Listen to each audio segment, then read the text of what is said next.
How's everybody doing today? This has been an interesting road preparing this sermon, but first I'd like to pray. Dear Heavenly Father, thank you for giving me the chance to preach and share the word, and please help it touch the people that need it the most. In your name, amen.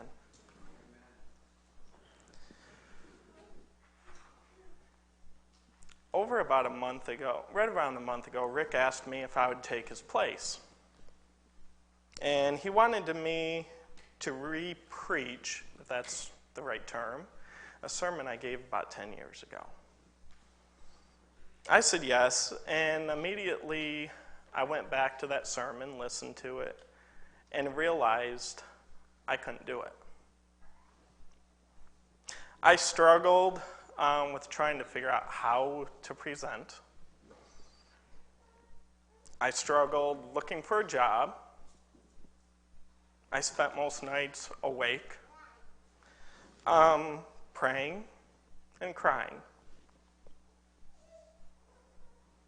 I wrote 5 sermons. This is the 5th. I was discouraged. And I prayed once again. I said, God, give me the words that you need me to speak. At 2 o'clock this morning, I woke up crying for hours. It's been hard. I cried this morning. I don't talk about this because it's painful.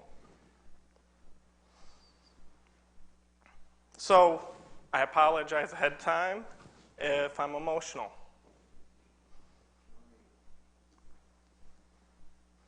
But I thought it would be okay. Because Rick, I've known him, I think, since I was 19.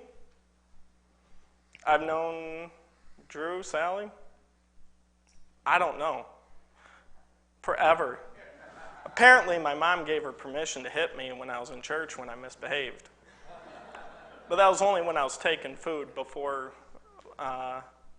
potluck. So, by the way, I still do that, so it's okay.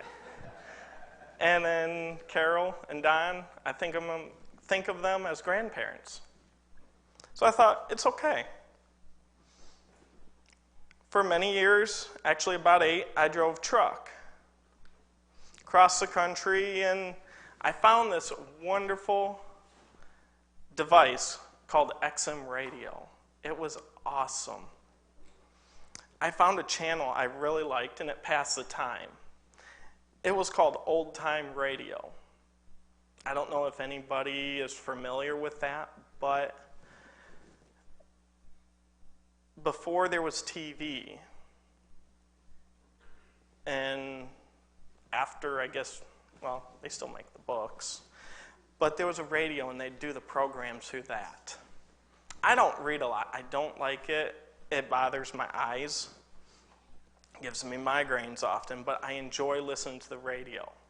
The greatest part of it is it's kind of like reading books. You have to imagine what this scene is like. You imagine the characters, and then you also can take the place of a character.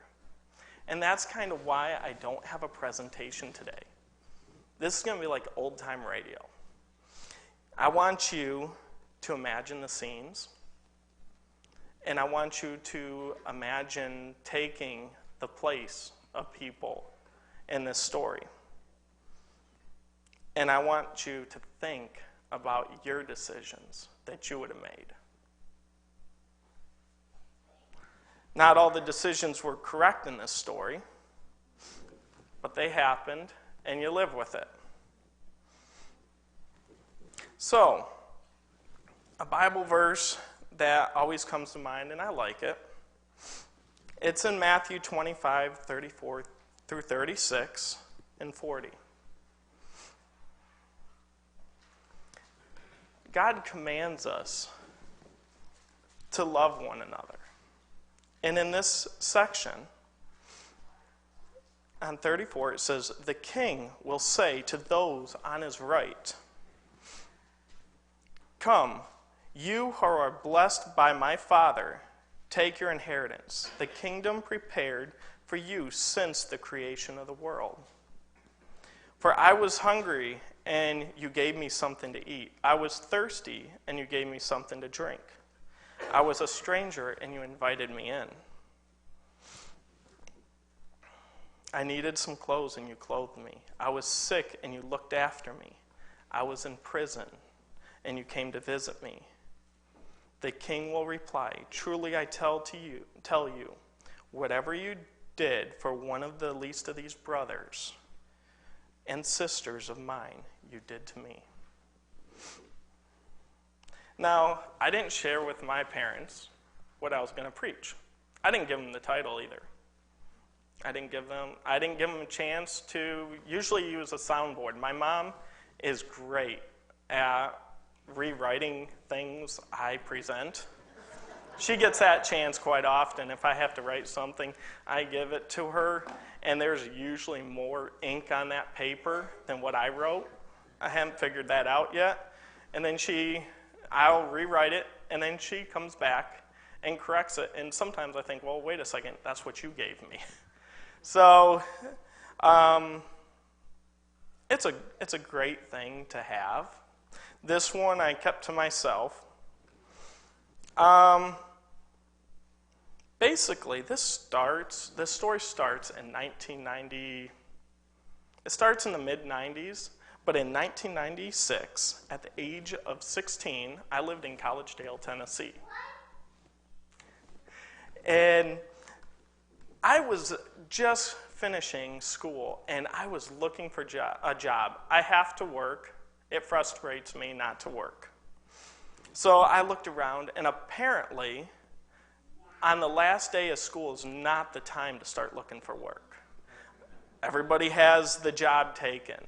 I looked around, and I found a position advertised, and I called the lady.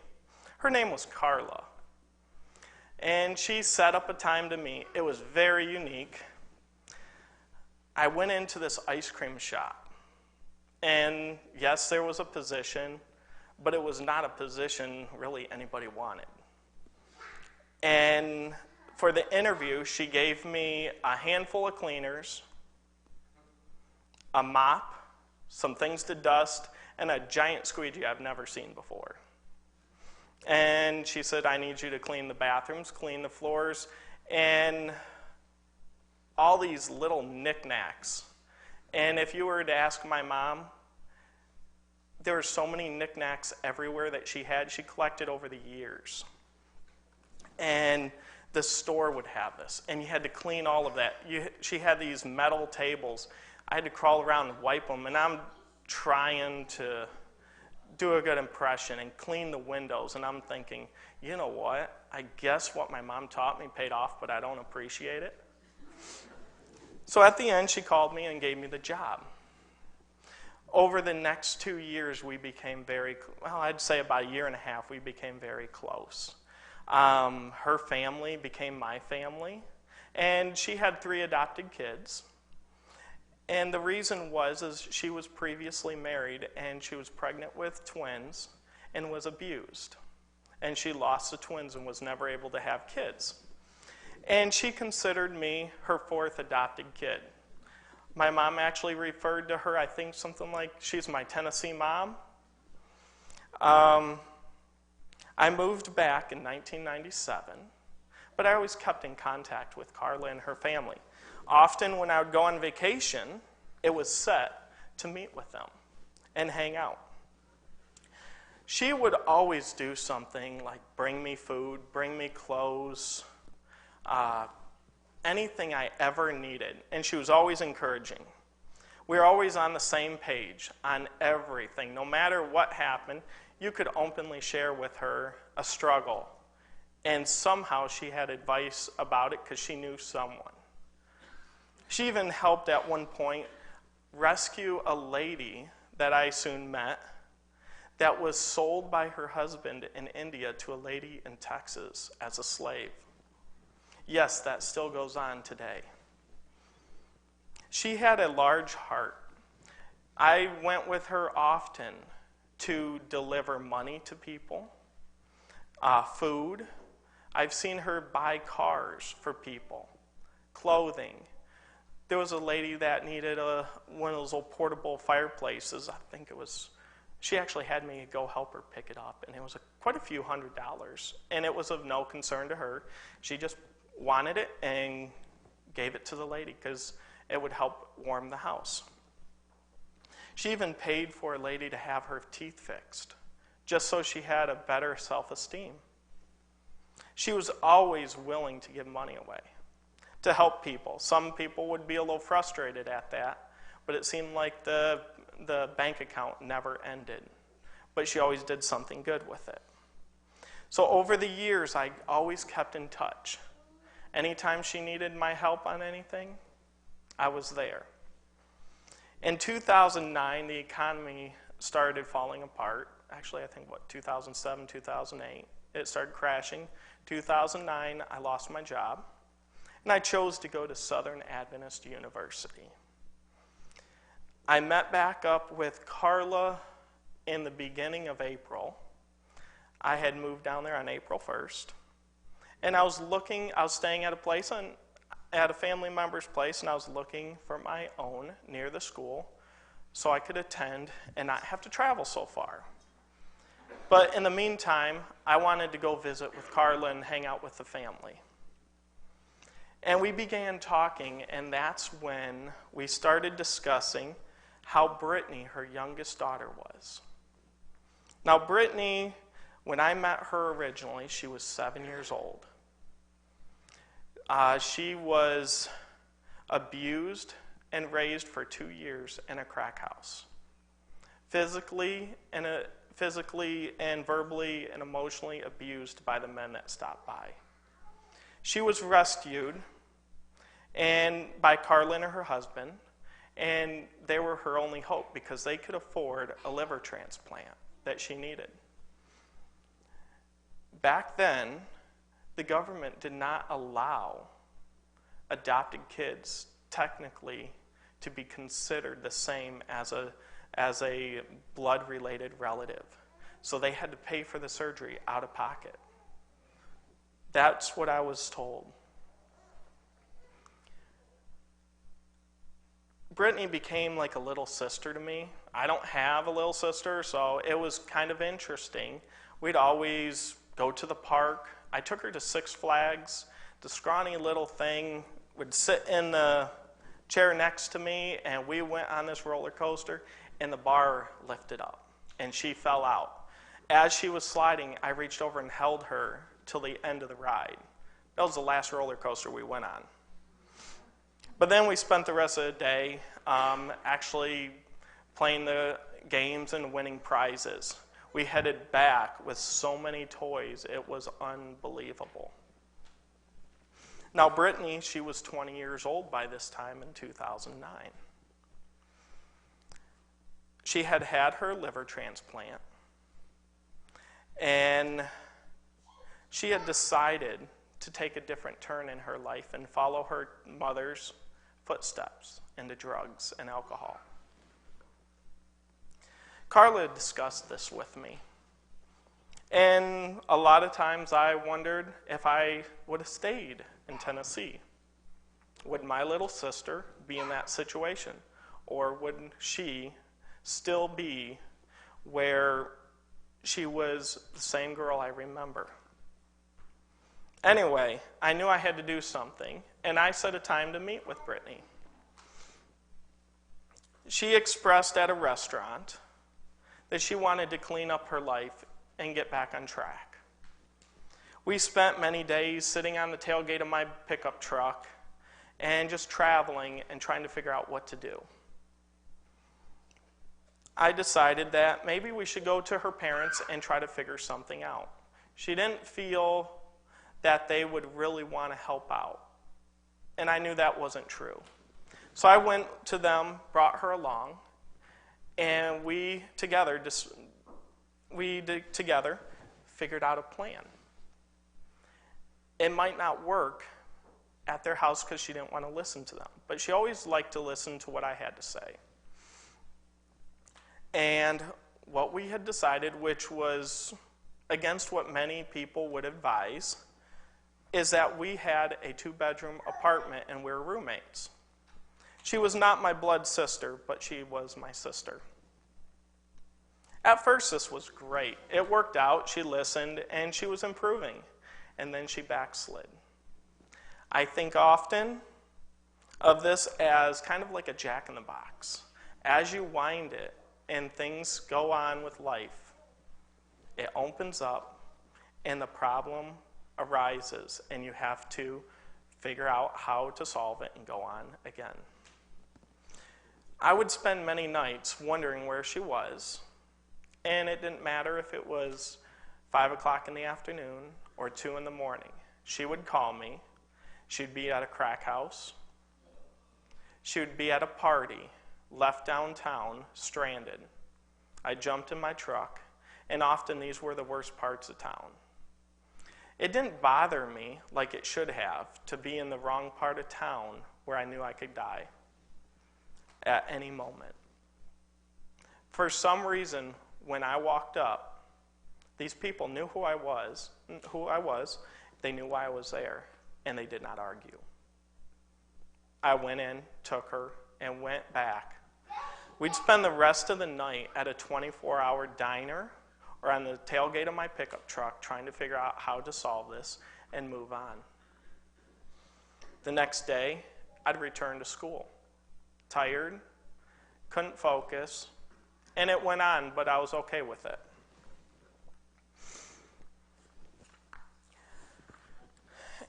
As the weeks progressed, it got worse. And one day, I got home, and she was in a drug-induced state of mind, drunk beyond belief. I wasn't quite sure how she could handle herself at that state of how much alcohol she had taken. She went into the kitchen, grabbed a knife, and went back to her room and barricaded herself in the room. Soon I heard screaming and yelling. I tried to get in, and I couldn't because of the bookcase was barricading the door. She came out of the room, dressed like she hadn't ever been dressed before in just a pair of underwear, with blood running down her body. I knew I had to get her help. I had never seen this before. I didn't know exactly what to do. I went for my phone, called 911, and also called her parents. I knew the ambulance would be there, and I knew her parents would be there, even though it was the middle of the night when she was doing this. She snapped and charged at me with the knife drawn, and I had nowhere to go. I was cornered in the hallway. As the knife came down at my face, I didn't sit there and wonder what to do. My life didn't flash before my eyes. I figured I was about to die, but I loved her so much that I would not raise a hand against her. And a peace came over me as that knife came towards my face. It came about right here, about to touch my face, and it appeared to hit a wall. The blood was dripping off the knife on my face. It fell to the ground, and she got into a deeper rage and started beating me in the face, and then proceeded to choke me. Now, this girl was about 125 pounds, I believe, at the time, and I still didn't raise a hand against her, even to protect myself. For some reason, I knew I could handle what she was doing. There was no way I could get away from her. When this was going on, I can't tell you I remember any pain. I have no recollection of any pain that she was inflicting. The images continually flashed before my eyes, my whole life, all night long. I'd become able to control that issue as I was able to finally get away from her.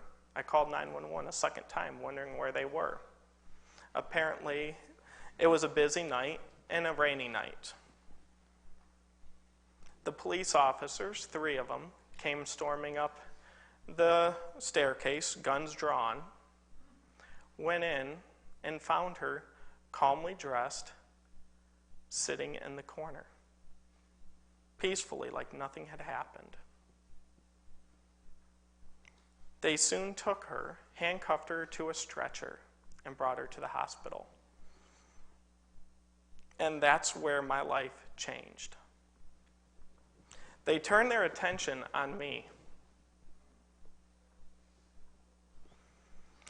Now in 1 Corinthians 10:13, it says, "No temptation has overtaken you except what is common to mankind. And God is faithful. He will not let you be tempted beyond what you can bear. But when you are tempted, he will also provide a way so that you can endure it." The most common misconception of this verse is what I believed at the time. God will never give you more than you can bear. And that's what I needed. I needed that misconception. I was tempted that night by those police officers, and I chose not to. As the police officers started interrogating me, they found my rifle that I used for target practice. This wasn't your common rifle. It was a small caliber with a 40 millimeter scope on it and a large capacity magazine.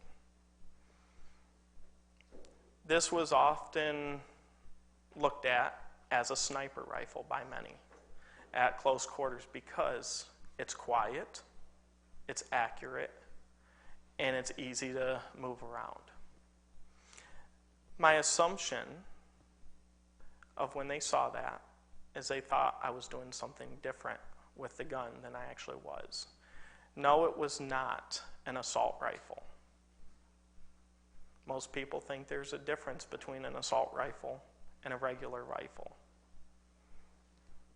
The only difference is the stock. Mine was a wooden stock.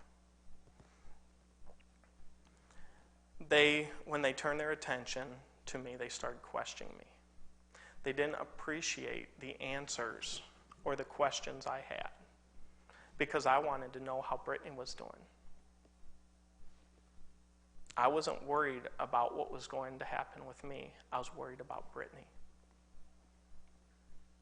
That's when an officer took my gun, came over to me, and held the gun out to me and said, "We're not sure how to operate it." And I stepped back. Now I'm friends and I have family that have been police officers. When that gun was held out to me, I knew I could not touch it because if I touched it, I was dead. I told them instead, "You know how to operate that gun. You've had training." That infuriated them. They took the handcuffs. As many can tell, I'm larger. I cannot get my arms anymore behind my back. I used to. It's not because of my size. I had a car accident when I was 19, and I injured this shoulder. I had another accident and injured this shoulder. I've had neck injuries, back injuries, leg injuries, ankle injuries. I actually, during this interrogation, I was recovering from 2 sprained ankles at the same time, which they later found out both heels were shattered. I was walking on them in pain, but they took the gun, brought it over, and said, "You're under arrest." They handcuffed me, sat me down at my own dining room table, and they said, "We want to know what happened." I said, "I already told you what happened." With my back turned, sitting at the table, a police officer grabbed the gun and drove the gun into my back. To their surprise, blood started pouring out of my back. They weren't aware that I had just had surgery because a doctor saw some skin that looked like it could be cancer. That doctor happened to be Brittany's dad. So I had just had surgery. I had multiple lacerations across my back that were sewn shut. They were still leaking. We were waiting on the results. The police officers panicked, raised my shirt, and realized I had stitches throughout my back.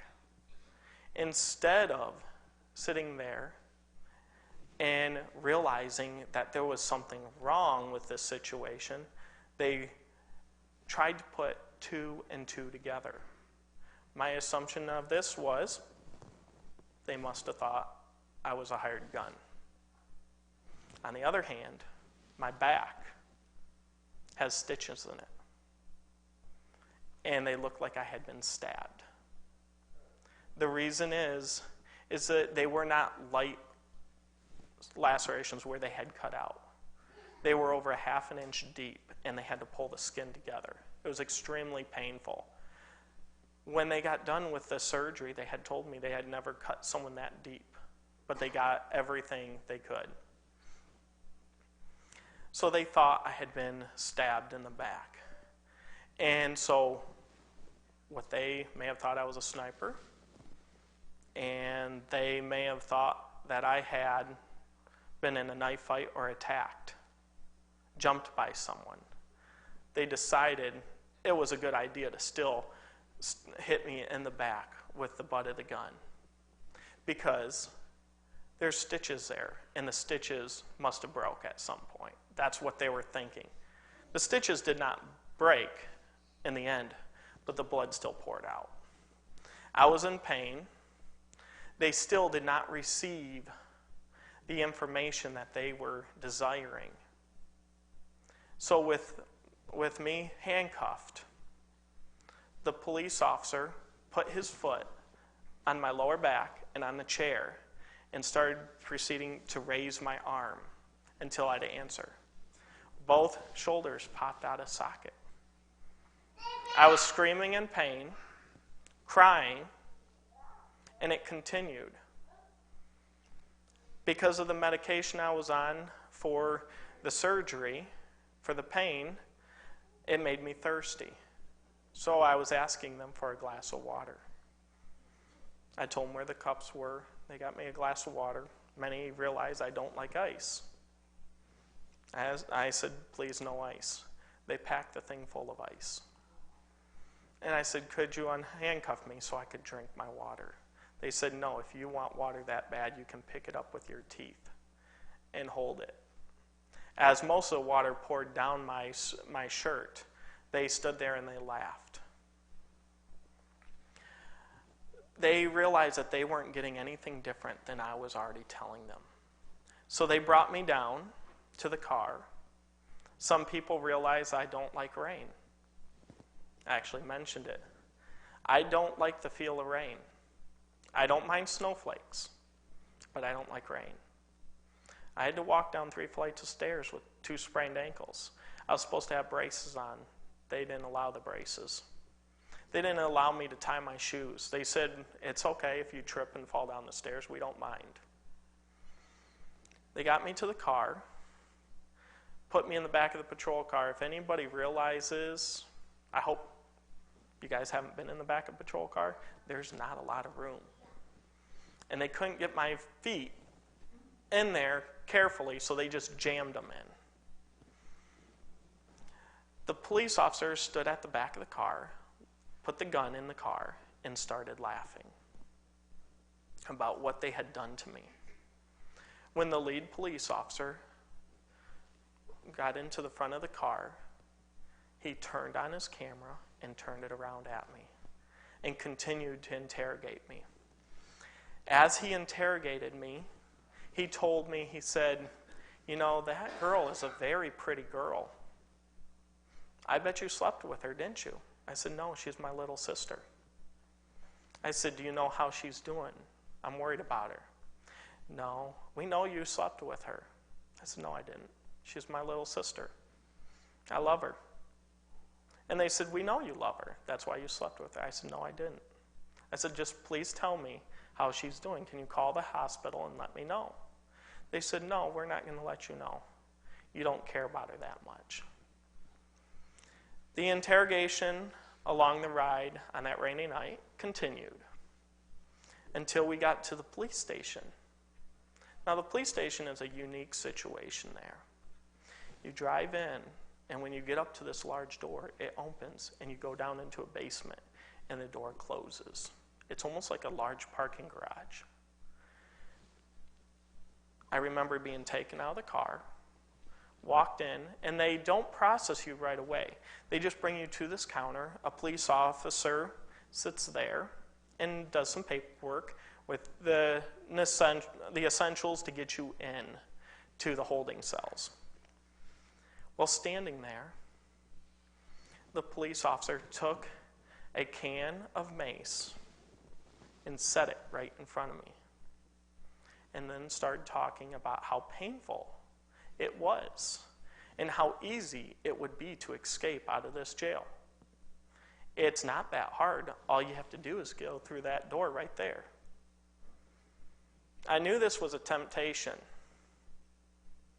but I realized that it was very unsuccessful. I couldn't get away.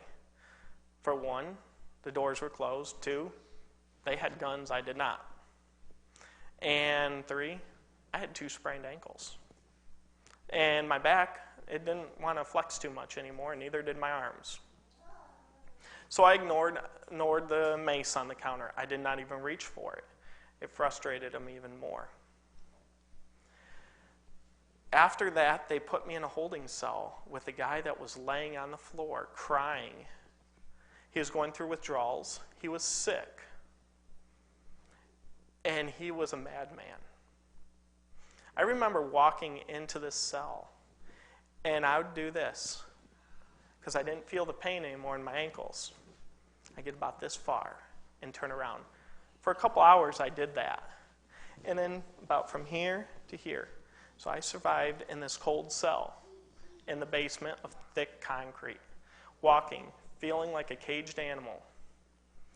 I looked up, and on the ceiling, they had a heavy wire mesh. And in that wire mesh was used toilet paper that they had thrown to stick to the ceiling. Not quite sure why, but they did. The cells around me were full of people that were naked. I'm not quite sure why they were naked. Some people had something to cover up with, some people didn't. And then around the corner was a large cell with about 20 to 25 people.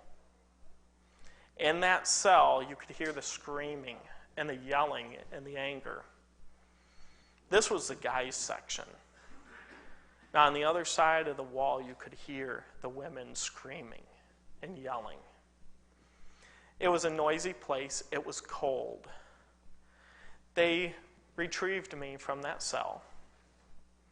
And they brought me in, and they fingerprinted me, and then they take your picture. I was not a happy camper at all. I was not happy that I was there. And that's when they brought me to a counter with a lady behind the glass and explained to me the charges I was facing.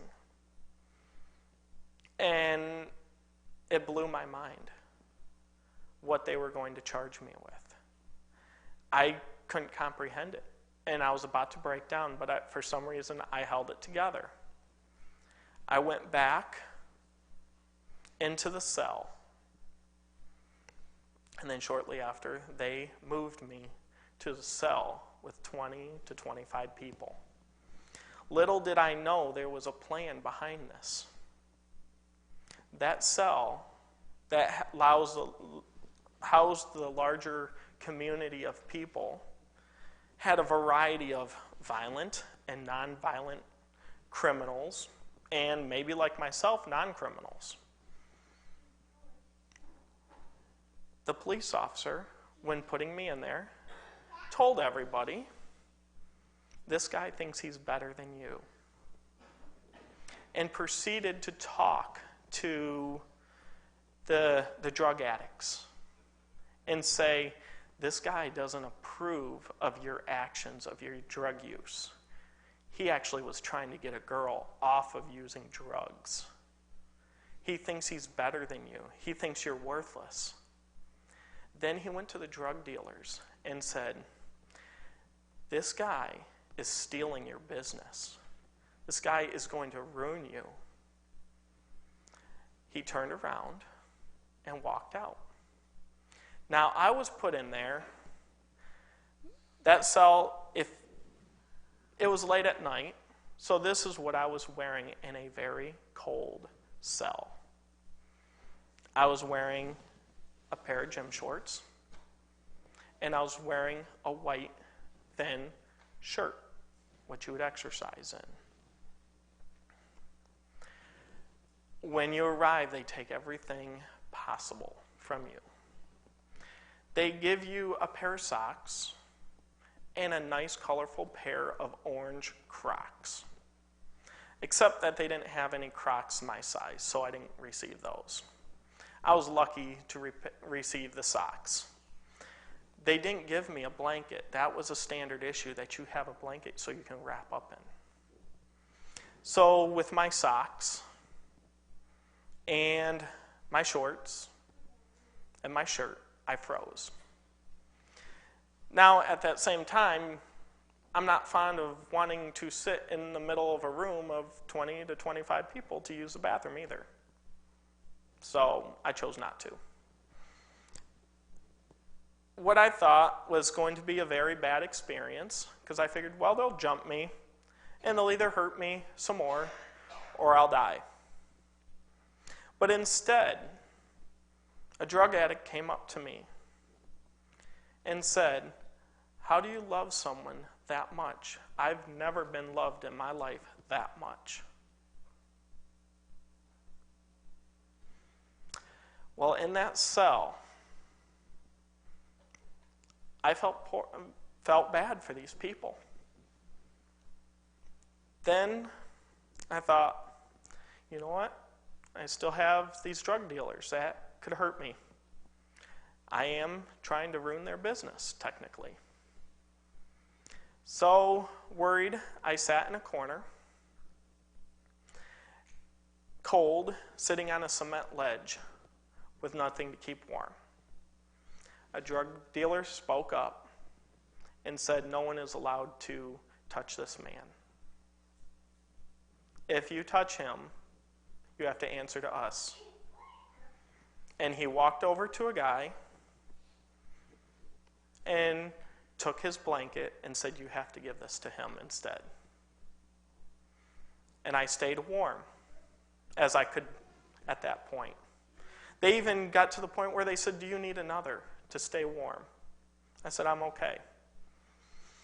When the food came, I wasn't hungry, so I offered the food to anybody that would like it.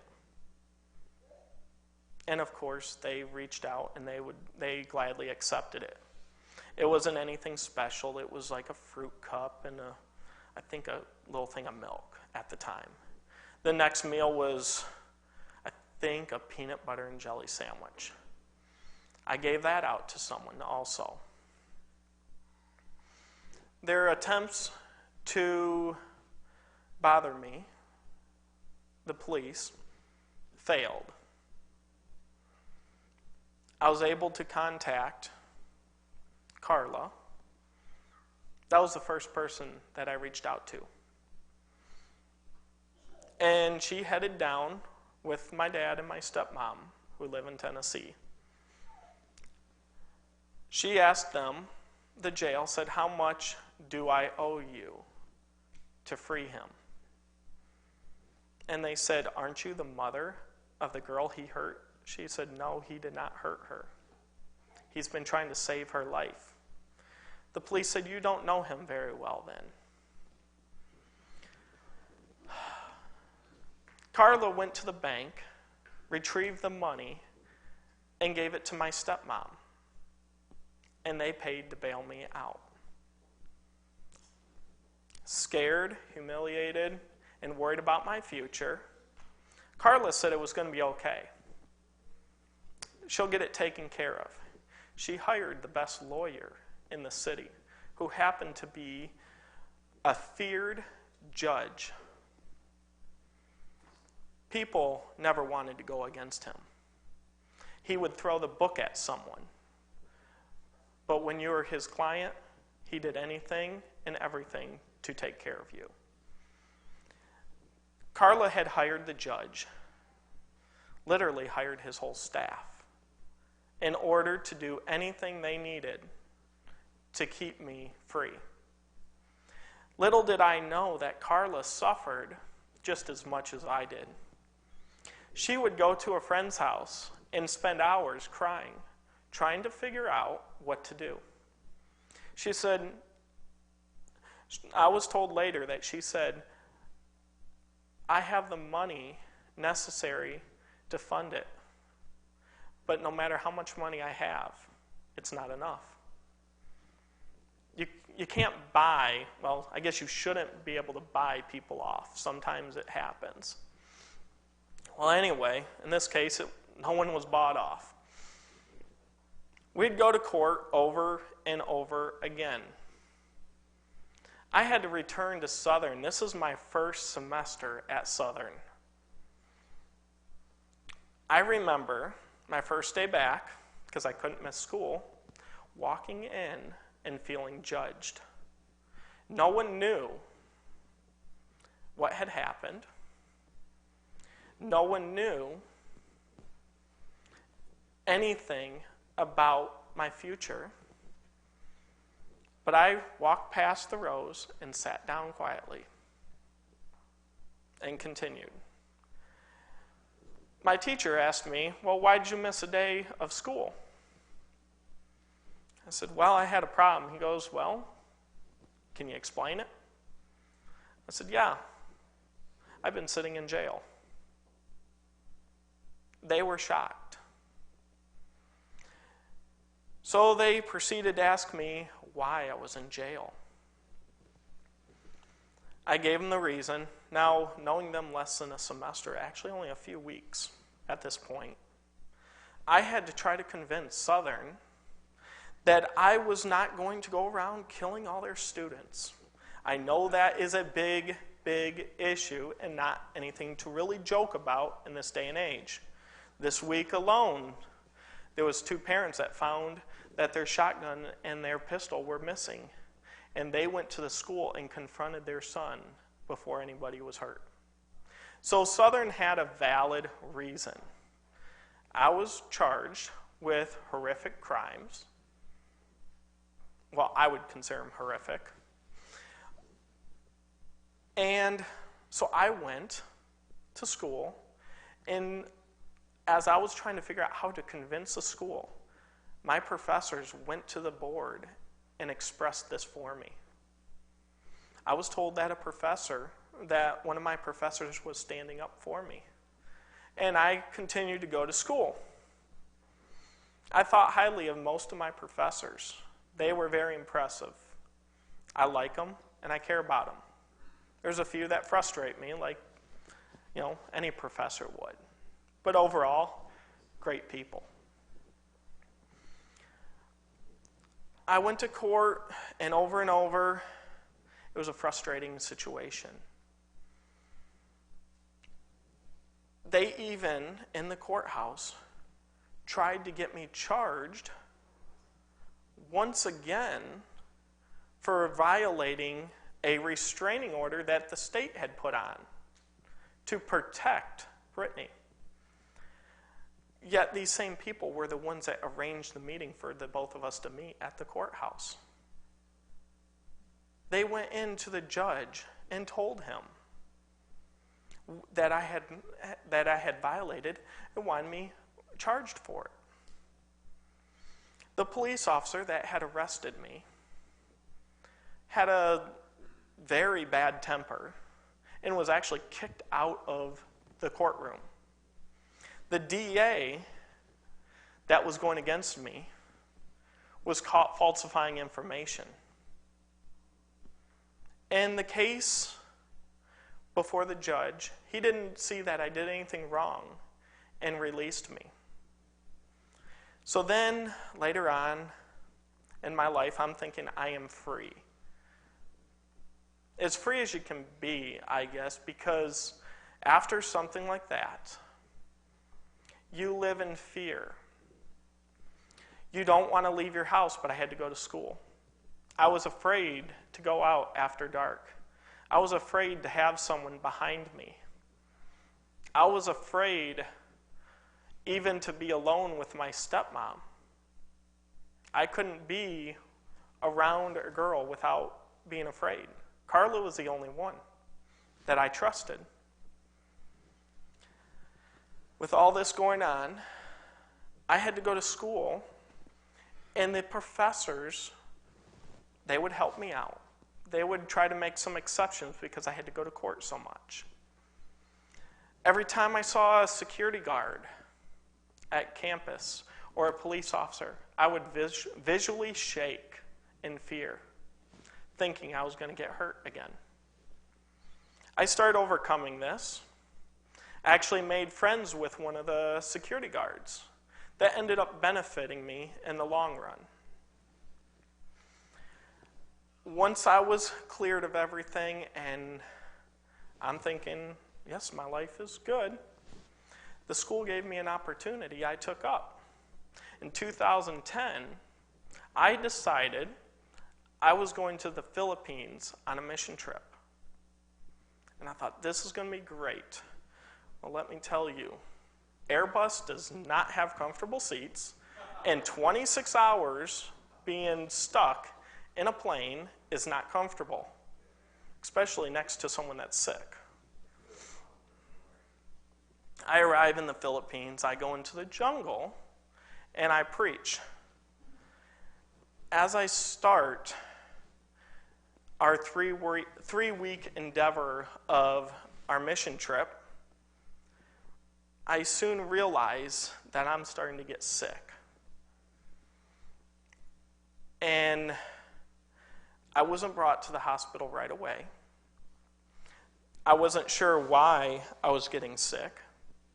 Come to find out, in the jungle, they don't do everything like a restaurant we would have here. They had these open slabs that they prepared the food on. The animals are on it. They don't worry about cleaning it. Apparently, you get immune to that. I became very sick.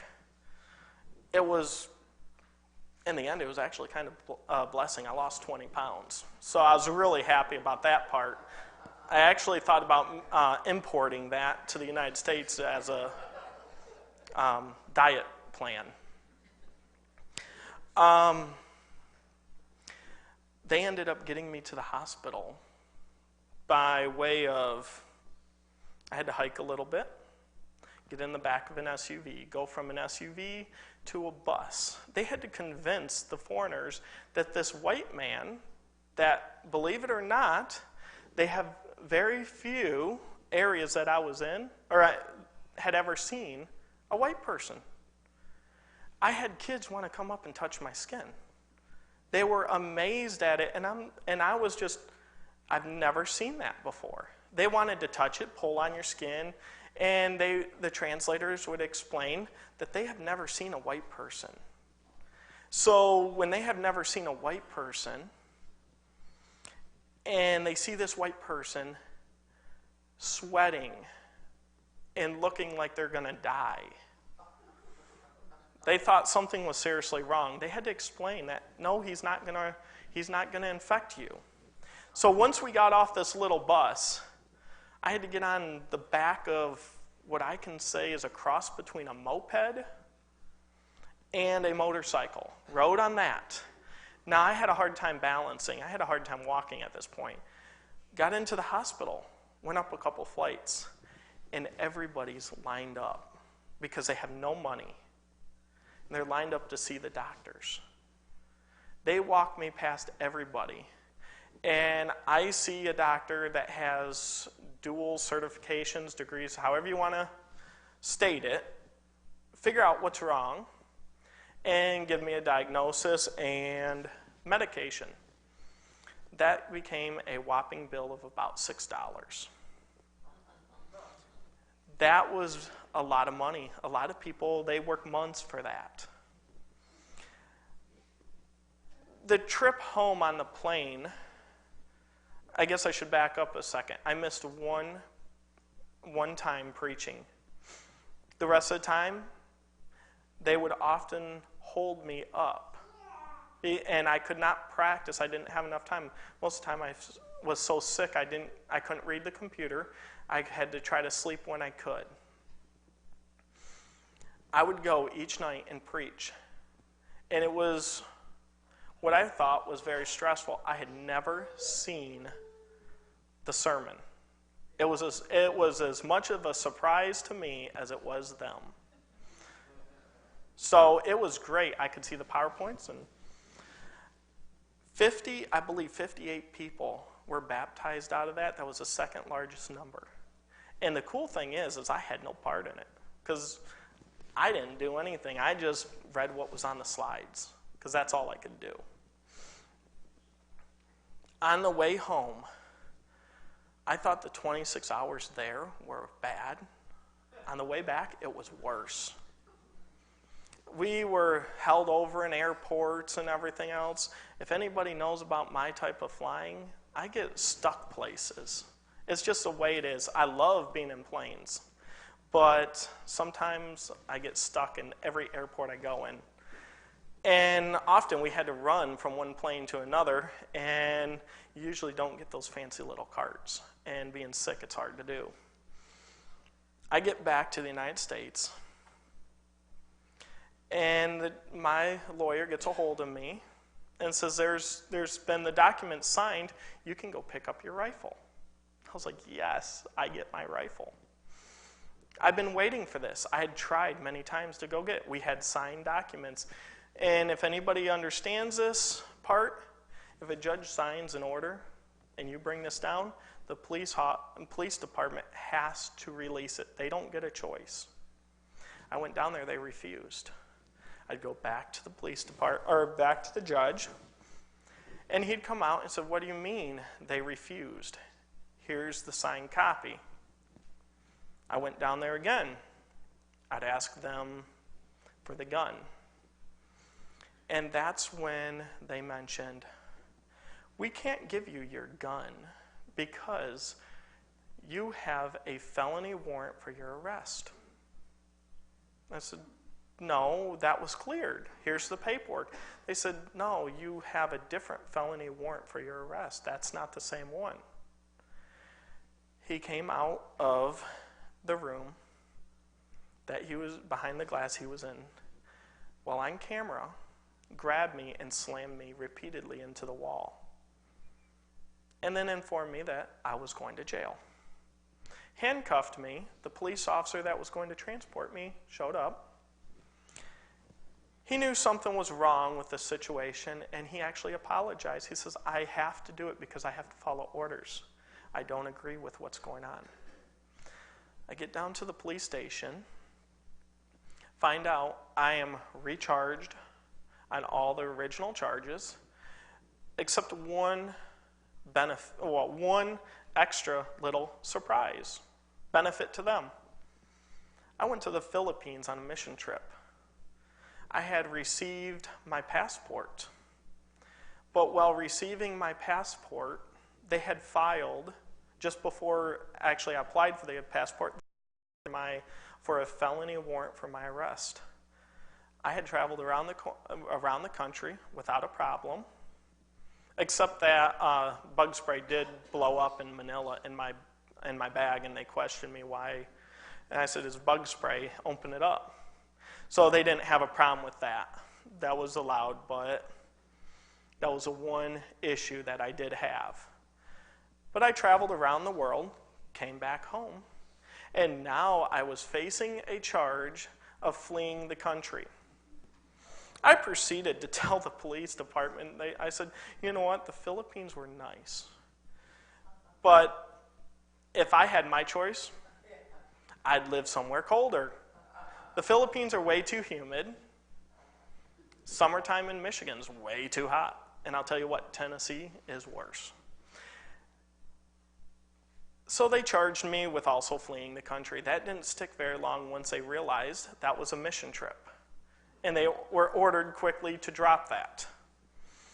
So once again, I was facing the charges. If anybody's kind of curious about that, that's 12 years in prison. So the second time around, I'm facing 12 years in prison. I contact Carla. My dad comes down with my stepmom and Carla, and they bail me out once again. We're used to this by now. So I think we went somewhere, and by the way, this time I was actually dressed. I had nice dress pants on, a long sleeve shirt. It was almost like I had planned it, but I didn't. I was actually going in for something at school, and I had to be dressed up. So I stayed warm, and by the way, my time in jail that day was wonderful. They did not harass me. They even let me roam free most of the time within the holding area, which they didn't do that often. When I was leaving, a big black man in a strange uniform. I had never seen a police officer this decked out, except, it's like, this is like Hawaii 5-0 style. There's guns here, guns there, knives, and he walks up and he's in these black clothes and has his badge, comes and gets me, and he says, "It's going to be okay." He said, "What they're doing to you is wrong." They free me. I go through the trial again. But this time around, I have 2 DAs coming after me. The DAs finally, after case, or time after time of going into the courthouse, I am freed. And the judge says, "You can honestly tell someone you have never been convicted of a crime." So they let me go. The end result of that was that the DAs finally listened to me and said, "If you want to know what really happened that night, listen to the video recording in the police car." My lawyer was trying to stop that from happening because they never let someone willingly give a video recording, because that's what usually gets them. The DAs stated, "We cannot convict someone that loves someone else that much." I was free to go, charges reversed, everything was being cleared off my record. The fun thing is on Google, those things still show up. I have to live with that for job hunting and everything else. Dating is fun. That's a fun one. So here I am, free, and I spend the afternoon with my dad, looking at the local gun shop, looking at picking up another gun. By the way, I never did receive my rifle. So I was about to purchase a gun. They ran my background check. The guy I knew said, "Seth, you need to get out of here real fast." He goes, "Get out of here. Don't come back." And I left the store, called my lawyer, and I said, "What's going on?" I just got ushered out of the gun shop, and I was cleared. They looked it up. They didn't find anything. By a strange set of circumstances, I found that I have been charged with a crime, it's actually a felony, on October 22nd, 2020. And I have missed my court date, and there was a warrant out for my arrest. Yes, 2020. They couldn't figure out how that happened. The numbers didn't match up. They were hidden in the system. They tracked it down to the local county clerk's office that handles the courthouse there in Chattanooga. Someone had been paid off to create fraudulent paperwork. They started going through the paperwork and realized something wasn't right because I was a free man and the paperwork didn't match. They said, "You wouldn't happen to have all these records?" I said, "Oh yeah, I actually was collecting them." I said, "I was kind of nervous, so I collected everything I received." And they said, "Well, can we have them?" I said, "Here you go." I had brought them with me. They said, "Well, we'll make a copy for you." I said, "Oh, no worry.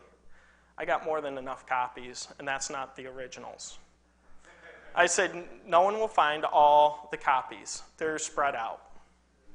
But I said, "Here's the forms." They traced them, went through everything, and found out that someone had redone all the documents.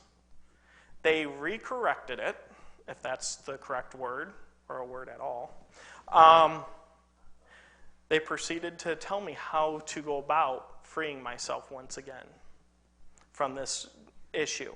I went to the TBI, then to the FBI, and then to the NICS, and then to the governor of Tennessee. They all worked together to try to free this. It was no easy task. With this happening, I was finally free.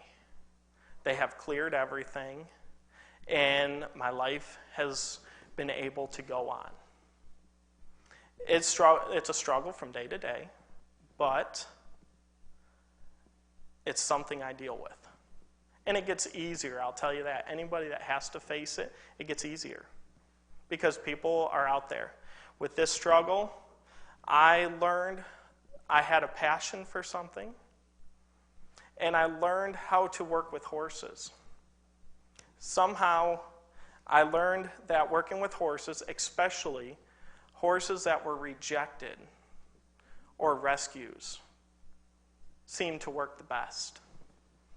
Now, in my time, I realized that Carla had taught me and showed me how to live my life, how to feed the hungry, how to give them water, how to give them clothing, how to take care of them when they're sick, and also always take care of someone in jail.